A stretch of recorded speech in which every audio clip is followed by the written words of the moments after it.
Hello friends, question number next. ध्यान से सुनना, समझने की कोशिश करना। नॉलेज जो है वो मेरी राइटिंग के अंदर नहीं है। मैं जो वर्ड्स बोलूँगा नॉलेज उनके अंदर छिपी हुई है। क्वेश्चन वहाँ से क्लियर होगा। ओके, देखो क्वेश्चन क्या कह रहा है। Let F be any arbitrary field. अगर एफ कोई अपनी मर्ज़ी से लिया गया फील्ड हो, हमारी अपनी मर्ज़ी का। N is the positive integer, N कोई धनात्मक पूर्णांक हो, और V be the set of all ordered N tuple, यानी वी जो है एन ऑर्डर्ड का टपल हो। किस तरीके से डिफाइन किया गया है? वी के अंदर अल्फा इज इक्वल टू हो A1 A2 up to AN। Okay, आगे कह रहा है कि ये जो एलिमेंट है ये वी का एलिमेंट है। V be the set of the vector. Okay, V जो है ना सेट ऑफ द वेक्टर है, और ये जो अल्फ़ा है ये वी के अंदर है। अर्थात क्वेश्चन के अंदर दे रखा है कि अल्फ़ा बिलोंग टू वी, लेकिन उसके जो अंदर के एलिमेंट हैं उनके बारे में कह रहा है कि A1 A2 up to AN किसके एलिमेंट हैं? फील्ड के एलिमेंट हैं। यानी ये जो एन ऑर्डर टपल है ये तो वेक्टर के अंदर है, और इसके जो कंपोनेंट हैं वो फील्ड के एलिमेंट हैं। सिमिलरली बीटा जो है वो डिफाइन किया गया है N order tuple B1 B2 up to BN with BI। Okay, या BN ले लो आप, विद BN किसके अंदर है? B1 B2 B3 up to BN, यानी अंदर के एलिमेंट वो फील्ड के एलिमेंट हैं। And the sum of alpha and beta, यानी अल्फ़ा और बीटा जो वेक्टर वी के एलिमेंट्स हैं। Okay, defined as alpha plus beta को जो डिफाइन किया गया है इनको कंपोनेंट वाइज ऐड करके डिफाइन किया गया है। A1 plus B1 comma A2 plus B2 comma A3 plus B3 and so on AN BN। Clear? And the product of the scalar is defined as, जो multiplication जो define किया गया है बेटा वो डिफाइन किया गया है CA1 CA2 up to CAN। मेरे को दिखाना है V ओवर F, यानी vector over the field is a vector space. ध्यान से सुनना बेटा भाई, जो इम्पोर्टेंट बात है उस चीज़ को समझने की कोशिश करो।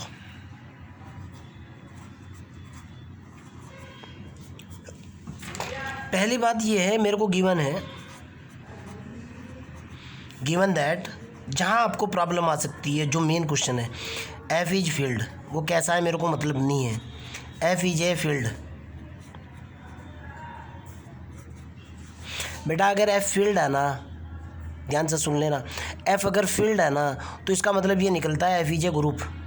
तो ग्रुप थ्योरी के हिसाब से F is a group 100% group होगा ही होगा विद पॉजिटिव ऑपरेशन।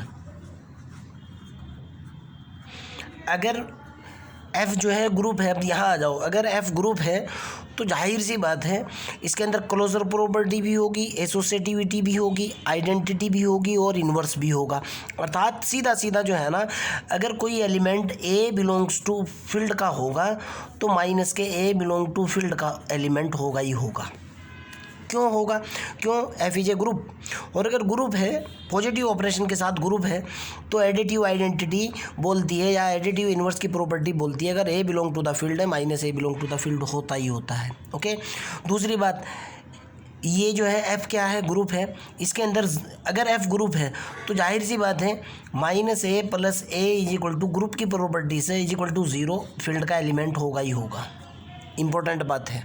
और फील्ड की डेफिनेशन बोलती है कि हर एक नॉन ज़ीरो एलिमेंट का मल्टीप्लिकेटिव इन्वर्स एग्जिस्ट होता है। आप BSc पार्ट 1 या पार्ट 2 के अंदर जहां आपने ग्रुप थ्योरी पढ़ी है, रिंग थ्योरी पढ़ी है, आप उसको समझने की कोशिश करो। वहाँ फील्ड के अंदर जो है डेफिनेशन ये देता है कि फील्ड ग्रुप भी होता है, फील्ड सेमी ग्रुप भी होता है, डिस्ट्रीब्यूट प्रॉपर्टी भी होल्ड करता है, उसके अंदर ज़ीरो भी होता है, हर एक नॉन ज़ीरो एलिमेंट का मल्टीप्लिकेटिव इन्वर्स भी एग्जिस्ट होता है। ओके, और अगर मल्टीप्लिकेटिव इन्वर्स एग्जिस्ट होता है तो फील्ड के अंदर 1 भी होता ही होता है, इसमें कोई शक नहीं है। क्लियर? आगे की तरफ चलते हैं। सवाल पैदा ये होता है कि सर आपने ये बताया क्यों? बेटा इन्हीं के बेस पर आपका क्वेश्चन सॉल्व होना है। राइट हैंड ने बहुत शॉर्ट मार रखा है। दूसरी बात, वी जो है बेटा set of the vector, V जो आपको दिया हुआ है, वी एक ऐसा सेट ऑफ वेक्टर दिया हुआ है जिसके अंदर जो एलिमेंट है वो A1 A2 A3 and so on AN type के हैं। पहला एन ऑर्डर टपल ये है, दूसरा आपके पास B1 B2 up to BN, second order tuple आपके पास ये है, और तीसरा जो है वो हो सकता है C1 C2 and so on Cn। इस तरह के जो है ना सेट दिया हुआ है आपको V, साफ साफ लिख रहा है क्वेश्चन के अंदर। और आगे क्वेश्चन के अंदर ये भी कह रहा है कि ये जो इसके अंदर की कंपोनेंट है ना, ये A1 A2 up to B1 Bn तक and so on C1 to Cn, ये सारे के सारे फील्ड के एलिमेंट हैं। साफ साफ कह रहा है BI इन F AI इन F, अर्थात अंदर के एलिमेंट जो है ना फील्ड के एलिमेंट है। तब आपको दिखाना है V over F is a vector space. This is your fundamental question. 5 minute लगी क्वेश्चन को बताने में, एक्चुअल में है क्या। चलो पहली प्रॉपर्टी देखते हैं भाई क्या दिया हुआ है। फर्स्ट प्रॉपर्टी आपको गिवन है बेटा, एक सेट दे रखा है V, और V के अंदर जो एलिमेंट दे रखे हैं वो ऐसे मान लो आप, अल्फ़ा दिया हुआ है, बीटा दिया हुआ है, गामा दिया हुआ है एंड सो ऑन, बहुत सारे एलिमेंट हैं। अल्फ़ा की जो वैल्यू है बेटा वो दे रखी है आपको A1 A2 up to AN, मैंने इसको शॉर्ट में लिख दिया। बीटा की जो वैल्यू दे रखी है वो दे रखी है आपको B1 B2 and so on Bn मान लो। और सपोज दैट गामा की वैल्यू आपको दे रखी है C1 C2 up to Cn। यानी सेट ऑफ द वेक्टर आपको दिया हुआ है बेटा, वो ऐसे दिया हुआ है, ये सेट है A1 A2 up to AN comma B1 B2 up to Bn comma C1 C2 up to Cn comma, इसके अंदर बहुत सारे एलिमेंट हैं। ओके, क्लियर है ना। और अंदर के जो एलिमेंट हैं AI टू CI, शॉर्ट में लिख रहा हूँ बेटा, AI टू CI या Cn, n दे रखा है तो n ले लो आप, ये सारे के सारे फील्ड के एलिमेंट हैं। क्लियर है ना। सबसे पहली बात करते हैं वेक्टर एडिशन की। पहले वाला कंसेप्ट क्या है, vector addition. Number 1, vector addition.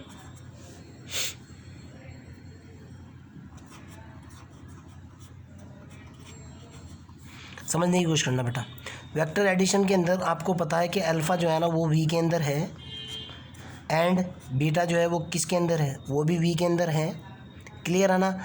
Alpha plus beta की बात करता हूँ, हालांकि डिफ़ाइन किया हुआ है, लेकिन फिर भी अगर मैं बात करता हूँ अल्फ़ा प्लस बीटा की, तो जाहिर सी बात है आप अल्फ़ा की वैल्यू डालोगे A1 A2 up to AN plus B1 B2 up to Bn बराबर कितना निकल करके आएगा बेटा, ये निकल करके आएगा A1 प्लस के B1 A2 प्लस के B2 and so on AN plus के Bn। अब यहाँ से सोचो बेटा, मेन सोचने की जो बात है ना वो ये नहीं है कि सर इसके ऊपर प्रॉपर्टी लगा दी हर कंडीशन सेटिस्फाई होएगी, मेन बात ये नहीं है बेटा। ये देखो आपको जो वेक्टर के जो एलिमेंट दे रखे हैं वो कंपोनेंट की फॉर्म में दे रखे हैं, आपने कंपोनेंट की फॉर्म में ऐड किए, ऐड करने के बाद क्या ये कंपोनेंट की फॉर्म में नहीं आ रहे क्या, आपने कंपोनेंट्स जो है ना इनके कंपोनेंट वाइज इसको ऐड किया, कंपोनेंट वाइज ऐड करने के बाद क्या आपका रिजल्ट कंपोनेंट वाइज नहीं आ रहा क्या, बिल्कुल आ रहा है, आपके सामने है, कंपोनेंट वाइज आ रहा है। देखो आप, पहला कंपोनेंट आपका ये हो चुका, दूसरे वाला कंपोनेंट आपका ये हो चुका, लास्ट का कंपोनेंट आपका यहाँ तक हो चुका। अब A1 A2 up to AN की बात करते हैं। भाई एक बात बताओ, अगर कोई एलिमेंट A जो है ना A फील्ड का एलिमेंट है और B भी फील्ड का एलिमेंट है, तो क्या A प्लस B फील्ड का एलिमेंट नहीं होगा क्या, सोचो आप। क्योंकि क्वेश्चन के अंदर दिया हुआ है AN BN जो है वो बिलोंग टू F है, फील्ड का एलिमेंट है। फील्ड का एलिमेंट क्यों नहीं है और क्यों है, फील्ड ग्रुप होता है, और ग्रुप की प्रॉपर्टी बोलती है कि अगर A belong to the group है, B belong to the group है, तो A प्लस के B belong to the group होता ही होता है। ओके, अर्थात ये सारे के सारे फील्ड के एलिमेंट होंगे। मैं शॉर्ट में लिख सकता हूँ AN प्लस के BN belong to the field, ये कंडीशन भी पास। और ये देखो आप, ये V जो है कंपोनेंट का सेट दिया हुआ था, हमने दो अलग अलग जो है ना दो n ऑर्डर टपल्स को जोड़ा, हमारे पास रिजल्ट कंपोनेंट वाइज आया, यानी जिस तरह का रिजल्ट दे रखा था उसी तरह का रिजल्ट आया। रिजल्ट आने के बाद क्या मतलब निकलता है, बिलोंग्स टू V। पहली कंडीशन तो pass. Second condition scalar multiplication. Scalar multiplication की बात करते हैं। गलत लिख दिया कोई बात ना, आप समझते हो। स्केलर मल्टीप्लिकेशन, गंदा होने से तो अच्छा है यार, मैं बोल दूंगा इसको। स्केलर मल्टीप्लिकेशन की डेफिनेशन ये थी बेटा, ओके। स्केलर मल्टीप्लिकेशन ये बोलता था कि अगर एक एलिमेंट, सपोज दैट सी जो है एक फील्ड का एलिमेंट हो, दूसरे वाला जो है अल्फ़ा वेक्टर का एलिमेंट हो, तो दोनों का मल्टीप्लिकेशन सी इंटू अल्फ़ा वो वेक्टर के अंदर आना चाहिए। यही है ना भाई। जब आर्बिट्रेरी फील्ड है, जाहिर सी बात है, तो इसके अंदर एलिमेंट तो होंगे ही। मैंने फील्ड का एक एलिमेंट उठाया सी, ओके, एक वेक्टर का एलिमेंट उठाया, मैंने दोनों की गुणा की, सी इंटू वेक्टर का एलिमेंट है मेरे पास कितना, A1 A2 A3 up to AN। कितना निकल कर के आया बेटा, ये निकला CA1 CA2 CA3 up to CAN निकला। गौर करने की बात ये नहीं है कि अंदर मल्टीप्लाई कर दिया, गौर करने की बात ये है बेटा, ये जो भी रिजल्ट निकला क्या उसी तरीके से ऑर्डर्ड पेयर की फॉर्म में नहीं आया क्या, एन ऑर्डर टपल नहीं आया क्या। जब एन ऑर्डर टपल आ चुका, सी भी फील्ड का एलिमेंट है, अंदर वाले भी फील्ड के एलिमेंट है, तो जाहिर सी बात है CAN वो फील्ड के एलिमेंट होंगे ही होंगे, और ये पूरा ऑर्डर टपल वी का एलिमेंट होगा ही होगा। आप कहोगे क्यों, क्योंकि वी के अंदर जो एलिमेंट दे रखे हैं ना वो component wise N order tuples की फॉर्म में दे रखे हैं, बिलोंग्स टू वी हो चुका। दोनों condition pass. Condition number 3 first condition check करता हूँ बेटा, देखता हूँ आती है कि नहीं आती है। प्रॉपर्टी नंबर 3 प्रॉपर्टी नंबर 3 ये बोलती है बेटा, जिसको मैं A1 का नाम देता हूँ, कई राइटर उसको अलग अलग भी लिखते हैं।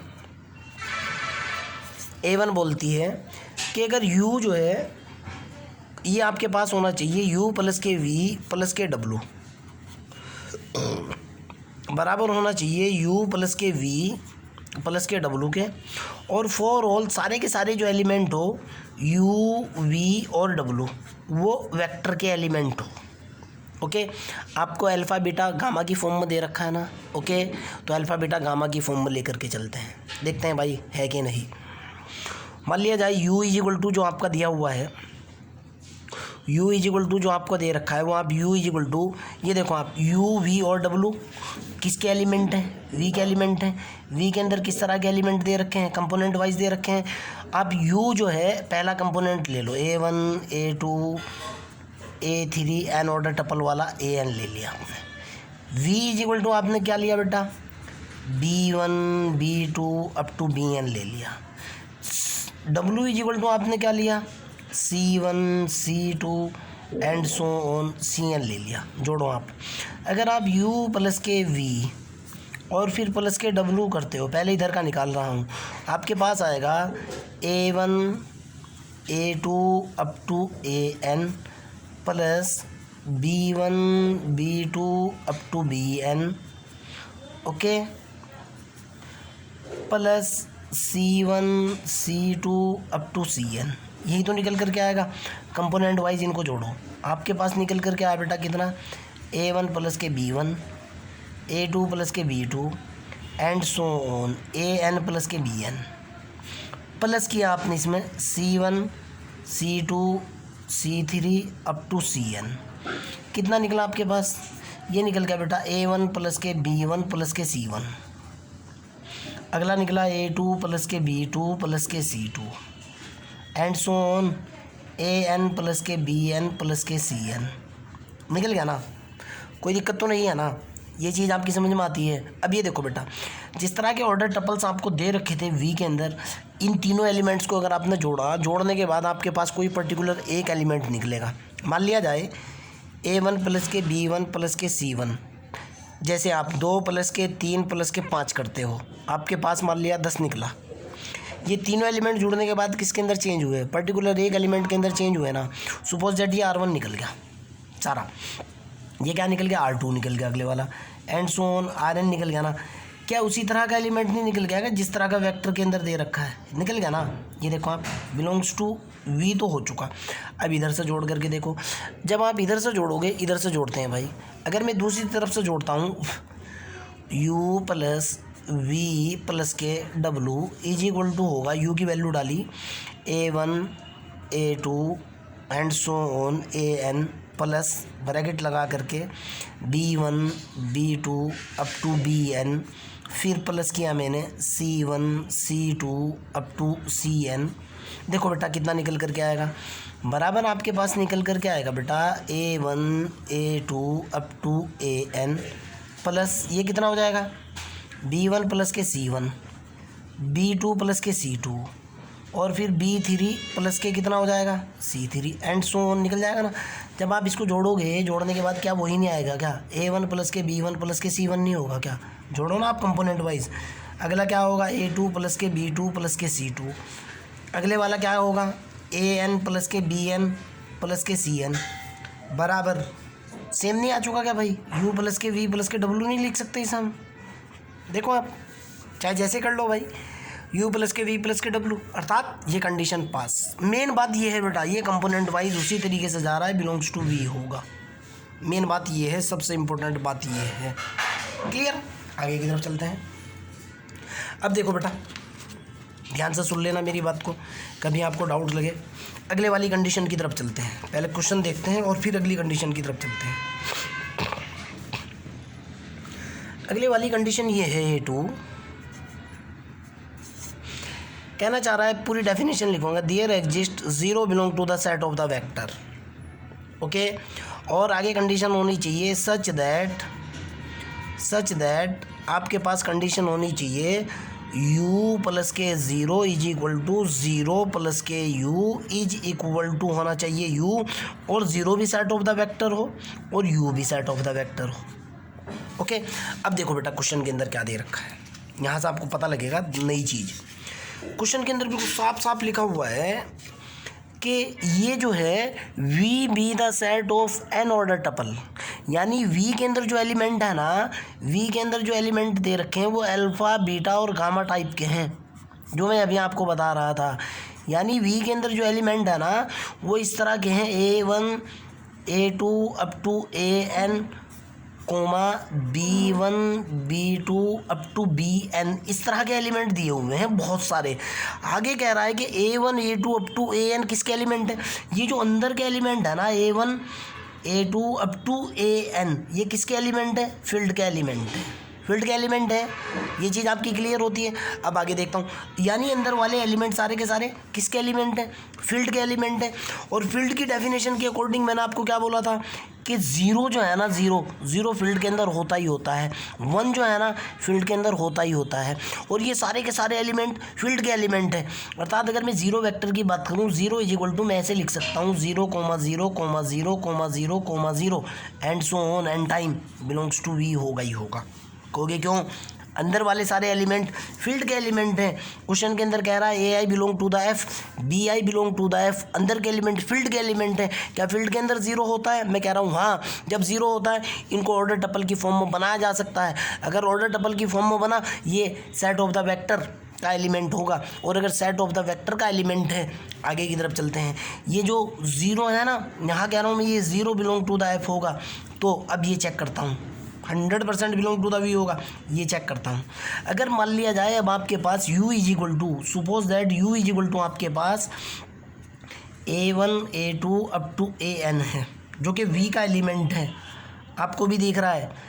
तो अगर मैं करता हूँ 0 प्लस के u, आपके पास कितना होगा 0 0 0 0 एन टाइम तक ले लो, प्लस के A1 A2 A3 up to AN बराबर कितना निकला? आपके पास निकलेगा 0 प्लस के A1, फिर 0 प्लस के A2, फिर निकलेगा 0 प्लस के A3 and so on 0 plus के AN। फाइनली आपके पास निकल कर के आएगा A1 A2 up to AN। ये क्या है? U नहीं है क्या? और U V के अंदर नहीं है क्या? कंडीशन तो पास हो रही है भाई, फ्लॉप तो होने का कोई मतलब ही नहीं है। अगले वाली कंडीशन पर चलते हैं। अगले वाली कंडीशन जो बोलती है बेटा, ध्यान से सुनना, नेक्स्ट कंडीशन जो है हमारी वो ये है कि कंडीशन नंबर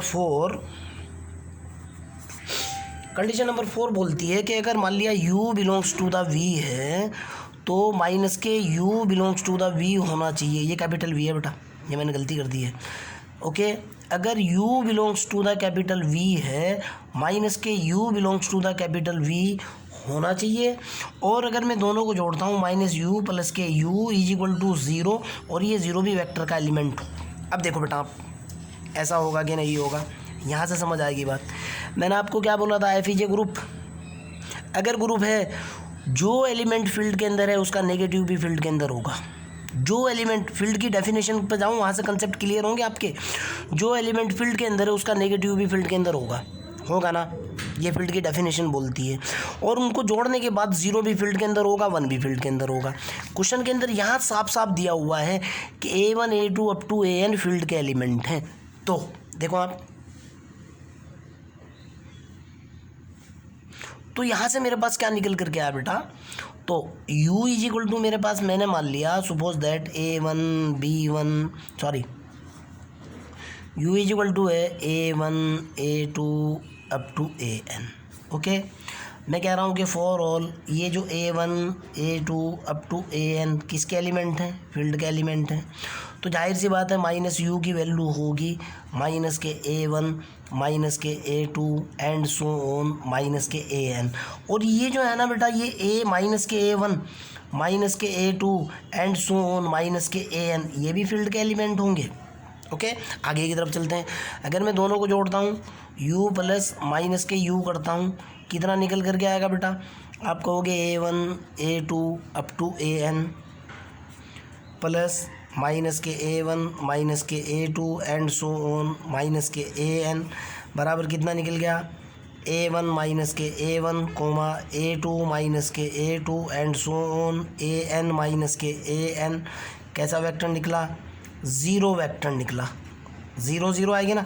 और उसी तरह के कंपोनेंट आ चुके जिस तरह के इसके अंदर दे रखे थे, ये देखो उसी तरह के कंपोनेंट वाइज आ चुके। तो क्या हुआ, बिलोंग टू वी हो चुका, ये कंडीशन भी पास। आगे चलते हैं, देखो अब आप अगले वाली कंडीशन जो है मेरे पास, अगले वाला जो स्टेप मेरे को दिया हुआ है पहले इसी को देख लेते हैं यहाँ से। अगले वाला जो मेरे को प्रूफ करना है A4, वो प्रूफ करना है A4 इज इक्वल टू, जो मेरे को दिखाना है वो दिखाना है कि U प्लस के V बराबर होना चाहिए V प्लस के U। डेफिनेशन से चल रहा हूँ, या आप ये भी बोल सकते हो जैसे क्वेश्चन के अंदर दे रखा है अल्फ़ा प्लस के बीटा बराबर होना चाहिए बीटा प्लस के अल्फ़ा के। मैंने डेफिनेशन में आपको UV बताया था, UV के एंगल से ही लेकर के चलूँगा। ओके, आपको सेट ऑफ द वेक्टर क्या दे रखा है, वो दे रखा है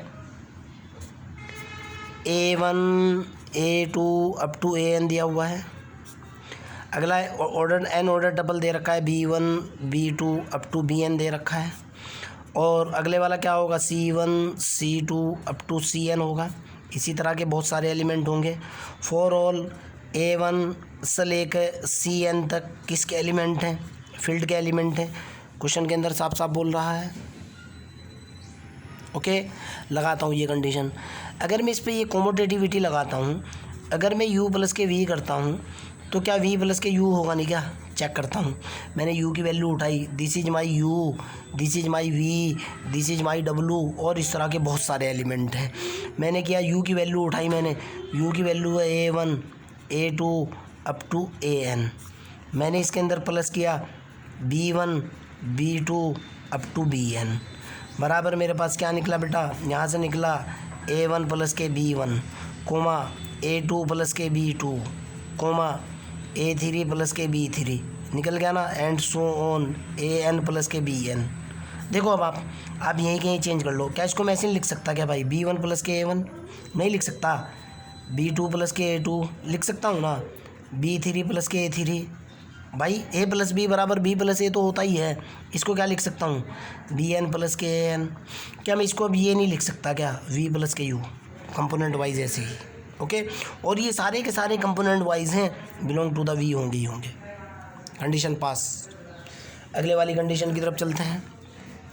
अगले वाली कंडीशन ये बोलती है बेटा कि एक एलिमेंट जो है ना, एक एलिमेंट तो होना चाहिए, सपोज दैट C ले लो आप, एक एलिमेंट होना चाहिए फील्ड का।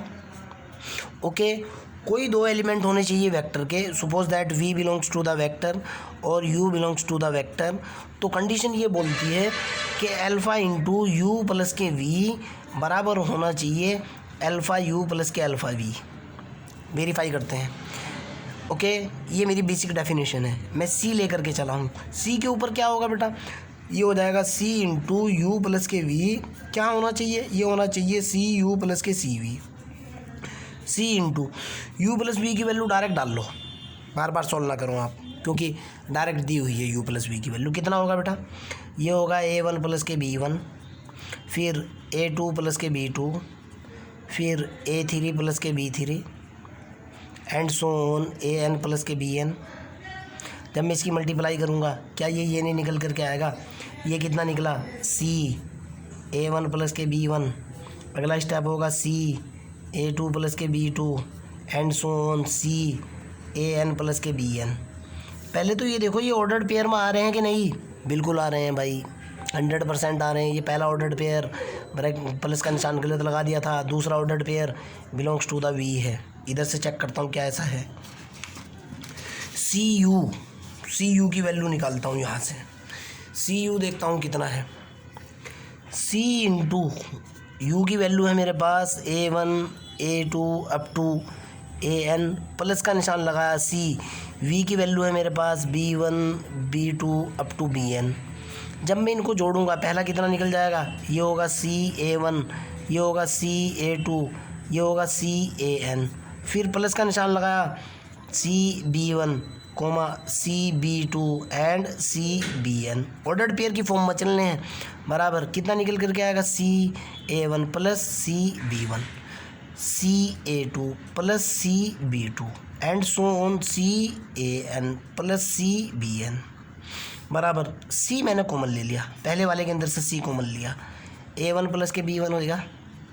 फिर दूसरे में से C कॉमन लिया, A2 प्लस के B2 हो चुका एंड सो ऑन होएगा। दोनों वैल्यू बराबर नहीं आ रही क्या?